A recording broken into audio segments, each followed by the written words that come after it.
कैसी चल रही है आप लोगों की तैयारी? ठीक चल रही है? चालू करो। हैं? कछुए की तरह चल रही है। ऐसा किया करो, जैसे आप यहाँ कितने घंटे पढ़ते हो? 5। 5 का घर का टारगेट कर लो। 5 घंटे का घर का टारगेट कर लो।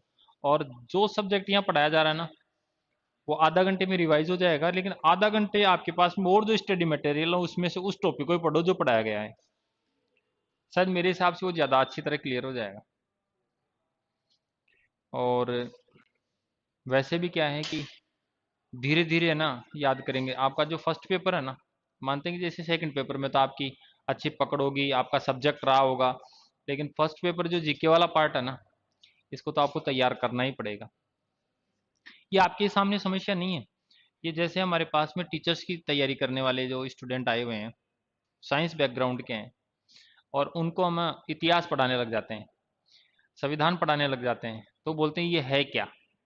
उनको यहाँ तक बताना पड़ता है, अनुच्छेद का मतलब होता है कि संविधान में कानून जो क्रमबद्ध तरीके से लिखे हुए हैं ना, उनके नंबर डले हुए हैं, पहला नंबर दूसरा नंबर, कि नंबर क्यों डाले गए हैं, उनको ये भी बताना पड़ता है। फिर हमने बताया कि इस भाई संविधान में इतनी सारी बातों को लिखा, तो उन्होंने क्रम डाल दिए कि ये पहले क्रम में, दूसरे क्रम में, तीसरे क्रम में, तो इन क्रमों को ही अनुच्छेद बोलते हैं। कि अच्छा, इतनी सारी चीज मतलब होता है ऐसा। अब आपके सामने भी ऐसा ही हो रहा होगा, लेकिन ये है कि बार बार पढ़ेंगे ना तो याद हो जाएगा। चालू करें। देखो, मैंने कल आपको राज्य विधानमंडल को लेकर के बात बताई थी कि राज्य विधानमंडल में हम 3 अंग पढ़ते हैं, राज्यपाल, विधानसभा और विधान परिषद। आज मैं आपको समझाने के लिए, हालांकि ये क्लास यदि और अन्य कोर्स की होती तो मैं नहीं समझाता, लेकिन आपको समझाना इसलिए जरूरी है क्योंकि पकड़ आपको होनी चाहिए। जैसे एक सदन आपने बताया विधानसभा, विधानमंडल में, और एक क्या बताया आपने, विधान परिषद। विधान परिषद, ये 2 सदन हो गए। अब इन दोनों में अंतर क्या है, इस अंतर को हम क्लासिफाई कर लेते हैं। इस अंतर को क्लासिफाई करने के लिए यहां इनका अंतर का आधार मान बना लेते हैं कि अंदर अंतर का आधार क्या है, जिसको हम विशेष में हम लिखेंगे कि विधानसभा में चुनाव लड़ने की न्यूनतम आयु, न्यूनतम आयु, किसकी आयु पूछी जा रही है, चुनाव लड़ने की न्यूनतम आयु। आप लोगों को पता है यहां पर 25 वर्ष निर्धारित की गई है और यहां पर 30 वर्ष निर्धारित की गई है ना। ओके, फिर नेक्स्ट बात करते हैं, यहाँ 30 वर्ष यानी कम से कम 30 वर्ष की आयु पूर्ण किया हुआ होना चाहिए विधान परिषद का चुनाव लड़ने के लिए। कल हमने ये भी बात कर ली कि विधान परिषद में कौन लोग चुनाव लड़ते हैं और चुनाव में कौन भाग लेते हैं, चुनाव में कौन भाग लेते हैं। नेक्स्ट दूसरा पॉइंट जैसे हम बात करें कि इनका कार्यकाल कितना होता है, तो कार्यकाल के लिए बात हुई, और कार्यकाल में यहां पर 5 वर्ष का कार्यकाल होता है, यहां वालों का 6 वर्ष का कार्यकाल होता है। नेक्स्ट हम बात करते हैं कि किस सदन को किस नाम से पुकारा जाता है, तो बताओ इसको क्या कहते हैं हम, निम्न सदन। इसको हम बोलते हैं अस्थायी सदन, बोलते हैं नहीं बोलते हैं, अस्थायी सदन। और इधर इसकी बात करें तो ये उच्च सदन, ये क्या कहलाएगा, उच्च सदन। इसको क्या बोलेंगे, स्थायी सदन, बोलते हैं कि नहीं बोलते, स्थायी सदन। नेक्स्ट बात करते हैं कि इनका चुनाव कैसे होता है, चुनाव, निर्वाचन, इलेक्शन। इनका जनता द्वारा प्रत्यक्ष, इनका कैसे होता है, जनता द्वारा प्रत्यक्ष। इनका कैसे होता है, अप्रत्यक्ष। और अप्रत्यक्ष राम कहानी मैंने आपको कल बता दी थी, 1/3 प्लस 1/3 प्लस 1/6 प्लस 1/12 प्लस 1/12, इस प्रकार से इनके सदस्यों का चुनाव होता है। 1/3 राज्य की विधानसभा के सदस्यों के द्वारा, 1/3 राज्यों के नगरीय निकाय और पंचायत राज के सदस्यों के द्वारा, 1/6 राज्यपाल के द्वारा मनोनीत, 1/12 शिक्षकों द्वारा, और 1/12 स्नातकों के द्वारा, जिनकी 2 वर्ष पूर्व स्नातक हो चुकी हो। यानी ये अप्रत्यक्ष चुने जाएंगे, जनता द्वारा नहीं चुने जाते, ये सीधे जनता द्वारा चुने जाते हैं, इसलिए इनका चुनाव कहलाता प्रत्यक्ष, उनका कहलाएगा अप्रत्यक्ष। यहाँ तक क्लियर। नेक्स्ट इसी कड़ी में आगे हम बात कर लेते हैं कि इसमें अधिकतम सदस्य संख्या कितनी हो सकती है, अधिकतम संख्या। सदस्यों की बात हो रही है, तो यहां पर 500 अधिकतम हो सकती है। यहां पर अधिकतम कितने का प्रावधान है, तो ये जो संख्या होगी ना, यहां से लाइन खींच के लाना आप, इसका 1/3 अधिकतम हो सकती है। ये जो संख्या जितनी इधर होगी नहीं, जितनी इधर, उसकी 1/3 इधर हो सकती है, उससे ज्यादा नहीं होगी। और इस उदाहरण को हमने राजस्थान के सिलसिले में बात भी की थी कि जैसे राजस्थान में विधानसभा में 200 है, तो यहां यदि मान लो कि राजस्थान में विधान परिषद बनती है, तो 200 का 1/3 लगभग 66 सदस्य राजस्थान में अधिकतम होंगे। ये फिक्स प्रावधान है, इससे ज्यादा नहीं होंगे। कम हो सकते हैं लेकिन ज्यादा नहीं होंगे। अधिकतम 500 हो सकती है, इसमें अधिकतम इस इधर जितनी होगी उसका 1/3 उसी राज्य का काउंट करेंगे जिस राज्य में जितनी है। अगला पॉइंट है कि न्यूनतम सदस्य संख्या कितनी हो सकती है। तो न्यूनतम संख्या के लिए हम बात करें, न्यूनतम संख्या के लिए हम बात करें तो न्यूनतम संख्या यहां पर 60 का विधान है और यहां पर 40 का विधान है। न्यूनतम सदस्य संख्या का यहां पर 60 का विधान है, वहां 40 का विधान है। अब यहां पर अपवाद है, यहां पर अपवाद, बहुत सारे अपवाद आ गए, है ना। मैं क्लास में आ गया, अब बाद में मैं करता हूं ना। इधर 60 का, इधर 40 का, लेकिन अपवाद ये है सिक्किम है 32 ही है, 32 ही है। अब बताओ 60 तो नहीं हुए, तो जो अपवाद है उनको छोड़ दो। मणिपुर है, कम है, तो ऐसे अपवादों को छोड़ दो। हम तो नियम पढ़ रहे हैं, प्रावधान पढ़ रहे हैं कि इनका यहाँ 60 हो सकते हैं और इस सदन में कम से कम 40 हो सकते हैं। यहां तक कोई दिक्कत? ओके। इसी क्रम में अगली जानकारी कि किसका वर्णन किस अनुच्छेद में है। अनुच्छेदों के अनुसार बात करें, अनुच्छेदों में इसका वर्णन संविधान का 170वां अनुच्छेद में है, इसका वर्णन संविधान के अनुच्छेद 171 में है। इसका वर्णन 170 में, इसका वर्णन 171 में। फिर अगली जानकारी के लिए कि राज्यपाल द्वारा मनोनीत संख्या किस सदन में कितनी होगी। तो देखो ऊपर मैंने लिख भी दिया, इसमें एक हो सकती है, एक सदस्य हो सकता है आंग्ल भारतीय, यदि प्रतिनिधित्व नहीं हो तो, राज्य सरकार चाहे तो। कंडीशन ये आई है, यहां एक सदस्य हो सकता है।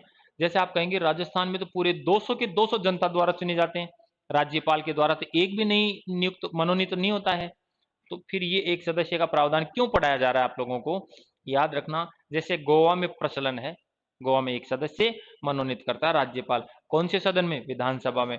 तो राजस्थान में भी किया जा सकता है, किसी भी राज्य में किया जा सकता है, विधानसभा में संबंधित राज्य के राज्यपाल द्वारा एक आंग्ल भारतीय का प्रतिनिधित्व नहीं होने पर एंग्लो इंडियन। अब एंग्लो इंडियन क्या होता है? जिसका मम्मी या पापा में से एक भारतीय हो, आंग्ल भारतीय कहलाता है। शॉर्टकट में समझाने का तरीका यही है, जिसके मम्मी या पापा में से एक क्या हो? भारतीय, और एक क्या हो? विदेशी। तो हाइब्रिड बोल सकते हैं भाई अपनी शॉर्टकट की भाषा में कि मम्मी या पापा एक तो कौन है? भारतीय, और एक कौन है? विदेशी। विदेशी कोई सा भी हो, तो उनसे उत्पन्न संतान है ना, वो आंग्ल भारतीय, एंग्लो इंडियन कहलाती है। और ऐसे एंग्लो इंडियन की लोकसभा के अंदर राष्ट्रपति के द्वारा 2, और यहां राज्य के अंदर विधानसभा में राज्यपाल के द्वारा एक सदस्य मनोनीत, कल यहां लिखा था मनोनीत, निर्वाचित और नियुक्त, मनोनीत करने की परंपरा है। और यहां पर मैंने बता रखा है इस सदन के कुल सदस्य संख्या का 1/6 किसके द्वारा होंगे? राज्य के राज्यपाल। ये लिख रखा है, राज्यपाल द्वारा मनोनीत किए जाएंगे। यहां तक कोई दिक्कत नहीं है। अब थोड़ा सा समझने वाली बात यह है कि गणपूर्ति कितने से होती है। गणपूर्ति को अंग्रेजी में कोरम कहते हैं, गणपूर्ति। अब कोरम क्या होती है? किसी भी सदन में, किसी भी सदन में कार्यवाही को संचालन करने के लिए न्यूनतम आवश्यक सदस्य संख्या, मतलब फिक्स टाइम ही कर रखा है इसने तो, है ना। 141 है। वे कहता क्या है ये समझ में नहीं आया भाई। शून्य दबाओ भाई, शून्य दबाना है ना। वापिस सुनना, किसी भी सदन की कार्यवाही का संचालन करने के लिए, मैडम आप भी इधर बैठा करो, मेरा क्या इंटेंशन इधर ही रहता है, तो आप आपकी तरफ आप ये सोचते हैं कि मुझे गुरुजी अवॉइड कर रहे हैं, है ना। आप भी इधर बीच में बैठ जाया करो, उधर इधर वाली साइड में आ जाओ, इधर दिख जाएगा तब आप तो। शुभ काम में देरी क्या, आ जाओ, है ना। वापिस सुनना, किसी भी सदन की कार्यवाही के संचालन के लिए न्यूनतम आवश्यक उपस्थित सदस्य संख्या, थोड़ी लैंग्वेज टफ हो गई। जैसे आपकी क्लास में मान लीजिएगा कि 100 लड़कों का एडमिशन है, 100 लड़कों का, एक टीचर आता है, देखता है संख्या कम है, फिर टीचर आगे बोलता कम से कम 10 तो होते तब पढ़ाता, 10 से कम तो क्या पढ़ाऊं, 5-7 लड़के ही हो आप। 100 एडमिशन वालों में कम से कम 10 होते, वो कम से कम क्या है, वो गणपूर्ति है, कोरम है। मतलब कम से कम इतने तो हो ताकि वह क्लास ली जा सके। तो कम से कम विधानसभा या विधान परिषद में कितने सदस्य हों जिससे उस सदन की कार्यवाही संचालित हो सके, कार्यवाही को हम जारी कर सकें, कार्यवाही की हम शुरुआत कर सकें। शायद बैठ गई होगी समझ में, क्लास का उदाहरण देकर के। तो 100 का एक 10वां भाग बोला मैंने, कम से कम 10 तो हो, 100 एडमिशन है, 10 तो होने चाहिए, तब तो क्लास ली जाएगी। तो यहां पर भी उस सदन के कुल सदस्य संख्या का 1/10 सदस्य उपस्थित होने पर उस सदन की कार्यवाही संचालित होगी, अन्यथा नहीं होगी। इसको बोलते हैं कोरम या गणपूर्ति। क्या बोलते हैं, कोरम या गणपूर्ति। आ रहा है समझ में। और इधर भी हम बात करेंगे कि इस सदन के कुल सदस्य संख्या का 1/10 उपस्थित होने पर ही गणपूर्ति मान्य होगी, यानी सदन की कार्यवाही संचालित होगी। शायद बैठ गया होगा समझ में, कोई दिक्कत थोड़ी है। मिनिमम कार्यवाही के लिए न्यूनतम आवश्यक सदस्य संख्या, न्यूनतम आवश्यक सदस्य संख्या कितनी होनी चाहिए, 1/10। अब मैं आपको यहां पर थोड़ा भ्रमित कर देता हूं। जब मैं आपको पंचायती राज पढ़ाऊंगा, नगरीय निकाय पढ़ाऊंगा, पंचायत राज में हम जैसे जिला परिषद पढ़ेंगे, पंचायत समिति पढ़ेंगे, ग्राम पंचायत पढ़ेंगे, और नगरीय निकायों के हम नगर निगम पढ़ेंगे, नगर परिषद पढ़ेंगे, नगर पालिका पढ़ेंगे। वहां गणपूर्ति लिखवाऊंगा 1/3 से। यहां तो कितनी लिखवा रहा हूं, 1/10 से। और आपको ये जानकर खुशी होगी कि चाहे इंडिया में हो चाहे राज्य में हो, गणपूर्ति का विधान तो 1/10 का ही है। केवल 2 जगह, पंचायत राज और नगरीय निकायों को छोड़कर बाकी सब जगह 1/10 ही है, सब जगह 1/10 है। अब आप कहेंगे कि वहां 1/3 का क्यों है, कि वहां संख्या कम होती है। तो जहां संख्या कम होती है, जैसे मान लो कहीं पर ग्राम पंचायत के अंदर 9 लोग हैं टोटली, अब 9 का 1/10 निकालो आप, एक सदस्य, तो एक तो सरपंच आ गया, एक कोई भी वार्ड पंच आ गया, तो गणपूर्ति हो गई। फर्जीवाड़ा रुकता नहीं है, उससे ज्यादा हो जाता है। उस एक व्यक्ति को तो सरपंच अपने अनुसार अपने अकॉर्डिंग ढाल सकता है, कोई भी गलत काम करवा सकता है। वहां 1/3 का विधान है, तो 9 का 1/3 कितने हुए, 3। तो सरपंच के अलावा 3 सदस्य, अब 3 को मैनेज करना बारी है। और मान लो यही संख्या 27 हो, तो 9 सदस्य सामने बैठेंगे, तब सदन की कार्रवाई चलेगी, तब सरपंच अपना काम करेगा। जैसे किसी का नामांकन करना हो या किसी का पट्टा जारी करना हो, यदि कम से कम 27 का यदि पूरा है वार्ड पंचों का, तो वहां पर 9 सदस्य होने चाहिए, और 1/10 होते तो 3 सदस्य। 1/10, 27 का 3, 1/10 कितना हुआ भाई, 2.7 हो रहे हैं ना। तो 2.7 का मतलब आदमी पॉइंटों में थोड़ी आएगा, वो तो पूरा ही आएगा। तो 3 सदस्यों को मैनेज किया जा सकता है। मेरी बात समझ में आ गई आप लोगों के। इसलिए सब जगह 1/10 है। वहां पंचायत राज और नगर निकाय में सदस्य संख्या कम होने के कारण वहां 1/3 का विधान है। अब क्लियर हो गया आपके, ओके। फिर नेक्स्ट बात करते हैं अगली जानकारी के लिए, 10वां पॉइंट। और 10वां पॉइंट यह है कि विधानसभा और विधान परिषद में पीठासीन अधिकारी कौन होते हैं, परसाइडिंग ऑफिसर अंग्रेजी में बोलते हैं, परसाइडिंग ऑफिसर, पीठासीन अधिकारी। पीठासीन अधिकारी, पीठासीन अधिकारी का सामान्य भाषा में समझाने की कोशिश करूंगा मैं आपको, कि जिनके द्वारा उस सदन की कार्यवाही को कंट्रोल किया जाता है या उसके निर्देशन में सदन की कार्यवाही संचालित होती है। जैसे आपकी क्लास का संचालन मेरे माध्यम से हो रहा है, मैं आपको कंट्रोल कर रहा हूं। ये तो आप तो बड़ी क्लास के हो, 9th क्लास की, कोई 9th क्लास, 9th में हाउ करने वाले हैं, बोर्ड की क्लास नहीं है। उसमें बोलो, उस 9th क्लास का पीठासीन अधिकारी वो सामने पढ़ाने वाला टीचर होगा, पर टीचर ही क्लास को अनुशासित करेगा, टीचर ही पढ़ाएगा, टीचर ही गाइड करेगा। और कोई अनुशासनहीनता करता है तो क्लास से बाहर निकालने का काम भी कौन करेगा, टीचर ही करेगा। और मान लो ज्यादा ही बच्चे हाउल्ला कर रहे हैं, नहीं मान रहे, तो कहेंगे आज नहीं पढ़ाऊंगा, कल पढ़ाऊंगा। इस प्रकार का निर्णय लेने का अधिकारी भी कौन होता है? वो टीचर ही होता है।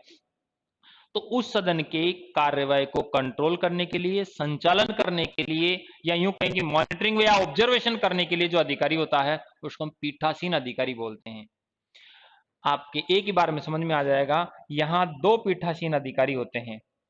यहां लिख दो, कोई दिक्कत थोड़ी है, आप तो नीचे लिखेंगे। एक पीठासीन अधिकारी होता है, उसको अध्यक्ष बोलते हैं, सामान्य भाषा में विधानसभा अध्यक्ष। एक होता है उपाध्यक्ष। एक क्या होता है? उपाध्यक्ष। अध्यक्ष नहीं हो तो उपाध्यक्ष उसकी कार्यवाही का संचालन करेगा। क्लास टीचर नहीं हो तो जो दूसरा पीरियड लेता है ना, उस टीचर को भेज दिया जाता है और वही क्या करेगा? अटेंडेंस लगाने का काम करेगा और क्लास मैनेज करने का काम करेगा। तो ये नहीं हो तो ये इसकी कार्रवाई का संचालन करेगा। प्रश्न ये बनता है कि विधानसभा अध्यक्ष किसके द्वारा चुना जाता है? राज्यपाल, मुख्यमंत्री, राष्ट्रपति, या फिर उसी सदन के सदस्य? अध्यक्ष या उपाध्यक्ष किसके द्वारा चुने जाएंगे? तो यहां आप समझना, किसी क्लास के अंदर मॉनिटर का चयन किसके द्वारा किया जाता है?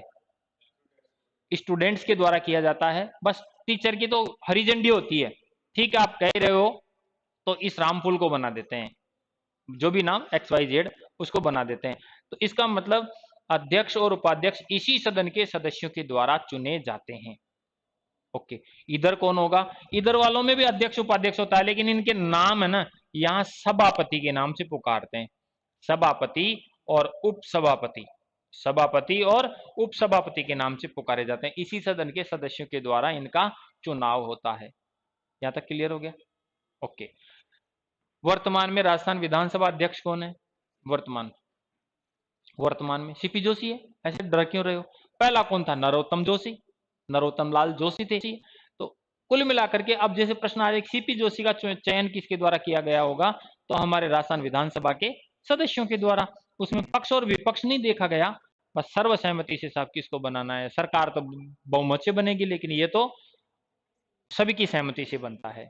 इसमें वो नहीं कि वोटिंग हो जाए ऐसे, और कई बार वोटिंग भी हो जाती है ना, तो फिर वोटिंग में भी मतलब सबकी सहमति ले ली जाएगी। यहां तक क्लियर हो गया?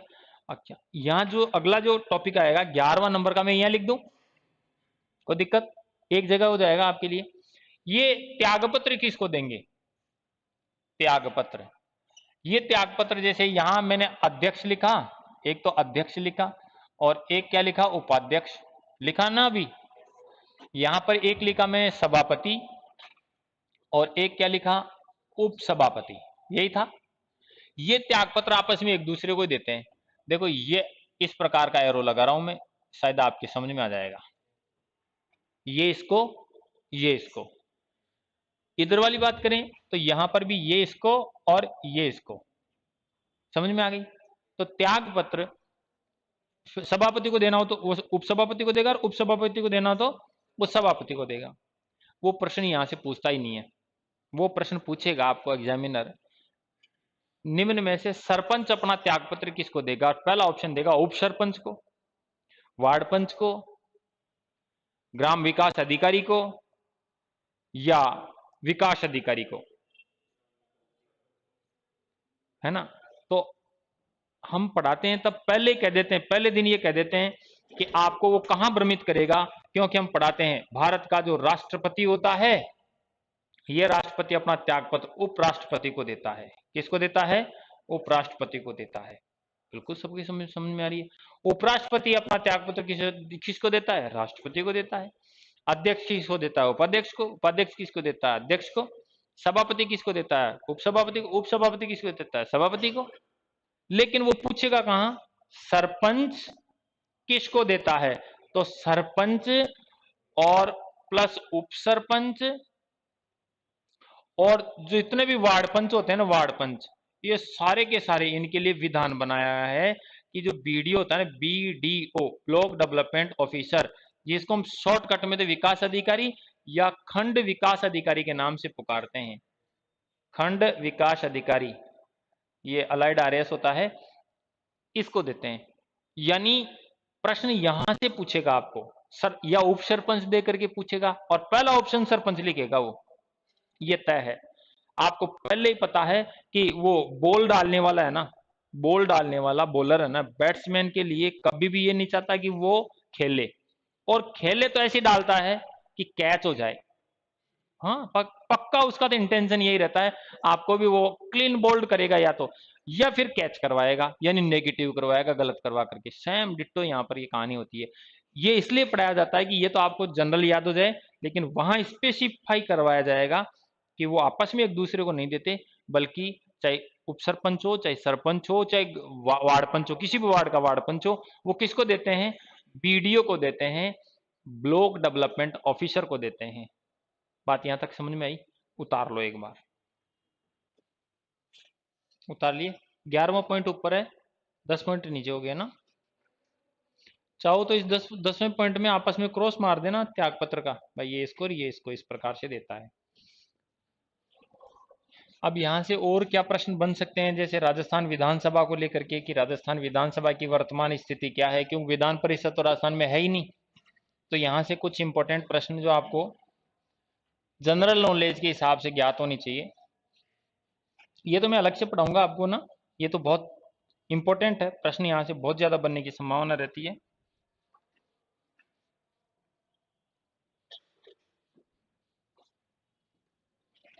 देखो, राजस्थान के सिलसिले में जब यहाँ राजस्थान के अंदर विधानसभा का गठन हो रहा था, उस समय हमारे सामने एक सबसे बड़ी चुनौती क्या थी? एकीकरण की। राजस्थान की स्थिति क्या थी? एकीकरण की समस्या चल रही थी। एक बार मैं आपको रिमाइंड करवाता हूं, यदि आपने कभी पढ़ा हो कि प्राचीन समय में राजस्थान जो था, इस राजस्थान की 19 रियासतें और 3 ठिकाने प्लस एक केंद्र शासित प्रदेश, और इस केंद्र शासित प्रदेश का नाम क्या था? अजमेर मेरवाड़ा। अजमेर मेरवाड़ा इस प्रकार से था। तो आपने ये सुना होगा, ये मैं पॉलिटी में ये इसलिए पढ़ा रहा हूं ताकि आपकी ये पूरी स्क्रिप्ट समझ में आ जाए कि राजस्थान का क्या हुआ? एकीकरण हुआ। एकीकरण, इस एकीकरण को 18 मार्च से हम प्रारंभ करते हैं 1948 से, और 1 नवंबर वर्ष 1956 को जाकर के क्या होता है? पूर्ण होता है। 18 मार्च 1948 से 1 नवंबर 1956 में जाकर के पूर्ण होता है। पहला चरण, दूसरा चरण, इस प्रकार से टोटल 7 चरणों में, कितने चरणों में पढ़ा दिया क्या आप लोगों को? 7 चरणों में एकीकरण हुआ। एकीकरण का श्रेय, एक राजस्थान एकीकरण का श्रेय हम किसको देते हैं? तो एकीकरण का सरदार वल्लभ भाई पटेल, सरदार वल्लभ भाई पटेल, इनको हम राजस्थान का निर्माता कहते हैं। प्रश्न सुनना, राजस्थान का क्या कहते हैं? निर्माता कहते हैं। किनको कहते हैं? सरदार वल्लभ भाई पटेल को। ये बिल्कुल अंडरलाइन वाली बात हो गई। अब यहीं से प्रश्न अपने पॉलिटी में आए, इस प्रकार से आ जाए कि आधुनिक राजस्थान का निर्माता, आधुनिक राजस्थान का निर्माता, 4 ऑप्शन आपसे पूछ लिए जाएं। पहला ऑप्शन सरदार वल्लभ भाई पटेल, दूसरा हरिदेव जोशी, तीसरा मोहनलाल सुखाड़िया, और चौथा भैरव सिंह शेखावत। 4 ऑप्शन आ गए, बढ़िया बढ़िया नाम आ गए। तो ऐसी स्थिति में आपने मोहनलाल सुखाड़िया जी को क्यों प्रेफर किया? क्योंकि आधुनिक राजस्थान के निर्माता में आधुनिक शब्द जुड़ गया ना, तो मोहनलाल सुखाड़िया, मोहनलाल सुखाड़िया, ये जो मोहनलाल सुखाड़िया जी थे, ये राजस्थान के सर्वाधिक लंबे समय तक मुख्यमंत्री रहे थे, और आज, हाँ 17 साल, और आज राजस्थान में सबसे लंबा कार्यकाल यदि किसी मुख्यमंत्री का रहा है तो किसका रहा है? मोहनलाल सुखाड़िया जी का। इसलिए आधुनिक राजस्थान का निर्माता इनको कहते हैं। अब मैं थोड़ा सा वापिस लेके चलता हूं कि राजस्थान के अंदर, राजस्थान में विधानसभा जो थी, इस विधानसभा के चुनाव हुए। तो प्रथम चुनाव कब हुए? प्रथम चुनाव कब हुए? तो 1952 में। प्रथम चुनाव कब हुए? 1952 में। राजस्थान में विधानसभा के प्रथम चुनाव कब हुए? 1952 में हुए। अब आप कहेंगे 1952 में क्यों हुए, उससे पहले क्यों नहीं हुए? हम आजाद तो 1947 में हो गए। राजस्थान में ऐसा क्या था? एकीकरण नहीं था उस समय, हम अलग अलग बिखरे पड़े थे, रियासतों में, ठिकानों में, केंद्र शासित प्रदेशों में। हाँ,